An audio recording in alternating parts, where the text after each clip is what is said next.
नए नियम के मुताबिक अब आपका जो अनयूज्ड पैसा है, यानी कि जो पैसा आपने अपने ब्रोकर्स को दिया हुआ है आपके शेयरों खरीद की बिक्री के लिए, वो जितने शेयर्स आपने खरीदे हैं तो 100 खरीदे हैं, लेकिन जो पैसा आपके पास आपके अकाउंट में पड़ा है और वो कैश की फॉर्म में पड़ा है, सेबी के उसको लेकर एक नए नियम आज से ही लागू हो गए हैं। सेबी अब ये कहता है कि जो पैसा आपका अनयूज्ड है और ब्रोकर के अकाउंट में पड़ा हुआ है, वो पैसा अब आपको वापस मिल जाएगा।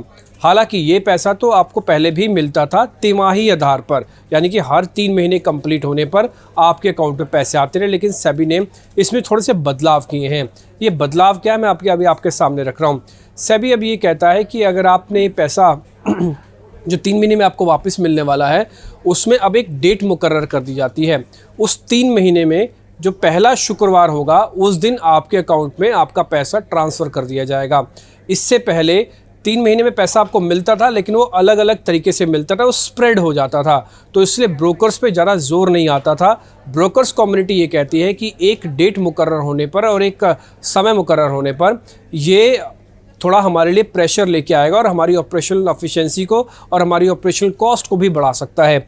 इसके अलावा दूसरे देशों से जब हम कंपैरिजन करते हैं तो यूएस में और कई ऐसे डेवलप्ड कंट्रीज़ हैं जहाँ पे स्टॉक मार्केट्स में ब्रोकर्स ब्रोकरेज ही नहीं लेते, क्योंकि उनके पास जो क्लाइंट का अनयूज्ड पैसा होता है वो पड़ा ही रहता है, और कई बार तो फॉर एवर भी रहता है, यानी कि जब तक क्लाइंट रहेगा तब तक पैसा, उसका जो अनयूज्ड पैसा है वो उसी के पास रहेगा।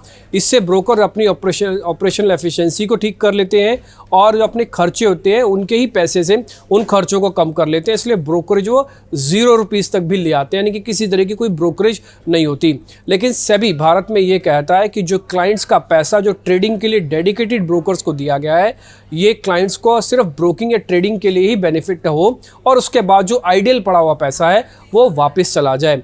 एक अनुमान के मुताबिक ये पूरे इंडस्ट्री में करीब 25,000 करोड़ रुपया है जो कि इसी तरह से अनयूज्ड फॉर्म में रहता है ब्रोकर्स के पास, जिससे वो अपनी ऑपरेशनल एफिशिएंसी को या फिर अपने खर्चों को ठीक करते हैं।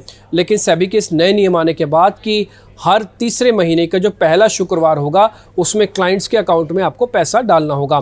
ब्रोकर्स ये कहते हैं कि हमको ना केवल इससे हमारी ऑपरेशनल एफिशिएंसी में फ़र्क पड़ेगा, बल्कि इससे हमारे जो सेटलमेंट वाला पार्ट है उससे भी फ़र्क आएगा।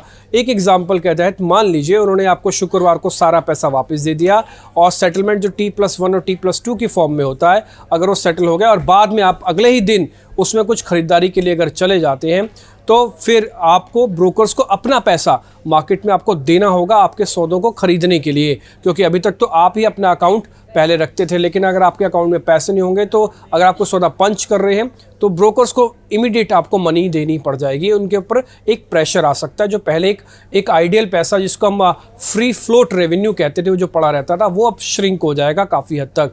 तो ब्रोकर्स का ये भी कहना है कि इसमें हमारे को ब्रोकरेज की कॉस्ट और ऑपरेशनल कॉस्ट बढ़ती हुई दिख सकती है। अब क्लाइंट्स के क्या बेनिफिट हो सकते हैं? देखिए, ग्राहकों को सबसे बड़ा बेनिफिट तो ये होगा कि उनका जो आइडियल पड़ा हुआ पैसा है एक तय डेट को उनके पास आ जाएगा। अब उनको इसके लिए वेट नहीं करनी पड़ेगी, तो एक उनको पता है कि मेरा 3 महीने बाद ये पैसा, आइडियल पैसा जो मेरे पास वापस आ जाएगा। अब मैं दूं या नहीं दूं वो मौके के ऊपर होगा। हो सकता है वो उस पैसे का कुछ और इस्तेमाल करना चाहे।